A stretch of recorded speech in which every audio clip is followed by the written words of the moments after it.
Прв дневник на македонската телевизија. Еден полицаец загинал, а двајца се повредени во близина на Танушевци. Околу 13 часот непозната група од заседа пукала од огнено оружје кон джипот со полицајците, што биле во редовна контрола во реонот околу Танушевци. МВР посочува дека станува збор за оружена група која најверојатно влегла од територијата на Косово. Екс-командантот Джейзер Шакири Хоџа, кој за време на оружениот конфликт оперираше во районот на Танушевци, отфрла секаква поврзаност со нападот. Со најновите информации го вклучуваме Милчо Вилевски. Патрулата на граничната полиција од тројца полицајци била нападната од вооружената група од заседа кај местноста Дарум на патот од карулата Кодра Фура кон местноста Брест и Малиномало.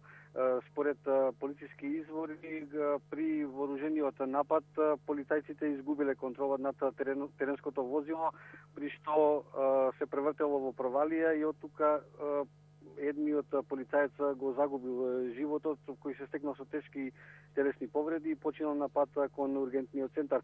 Портпаролот на МВР Иво Котевски вели дека според првичните сознанија лицето што го загубило животот немало прострелни рани, туку само е повреден еден од полицајците кој се здобил со полесни повреди во ногата и во раката.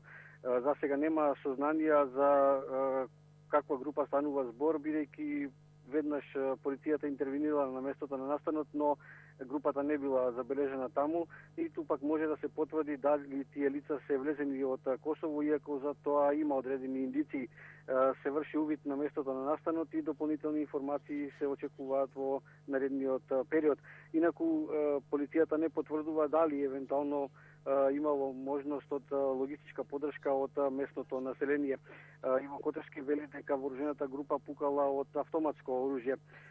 МВР во континуитет ја следи ситуацијата долж државната граница на делот кон Косово и сите информации што се добиваат преку Агенцијата за разузнавање се сливаат во Советот за безбедност. Еден од последните заклучоци Вели Котевски на Советот за безбедност е доколку има било какви промени на ситуацијата, би се свикала седница на Советот за безбедност. Се оценува ова како изолиран инцидент, но не се исклучува можноста и од други побуди. МВР ги презема сите мерки за расчистување на случајот и за пронаоѓање на сторителите. А повредените полицајци ранети во нападот кај Танушевци се пренесени во ургентниот центар во Скопје.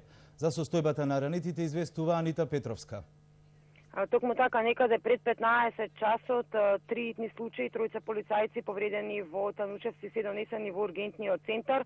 Како што дознаваме, едниот од нив, кој што веќе бил починат, е доведен со Пинцгауер, воено транспортно возило, додека двајцата повредени полицајци беа доведени со воен хеликоптер.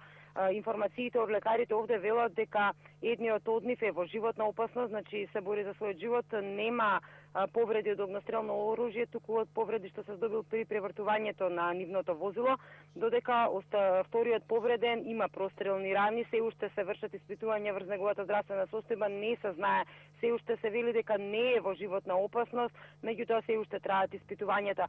Имаме и изјава од директорот на ургентниот центар, доктор Александар Кишмен, кој што вели дека двајцата повредени се во сала, се уште се врши, значи, медицински надзор врз нив, со повеќе информации велат за 1 час, час и половина минимум.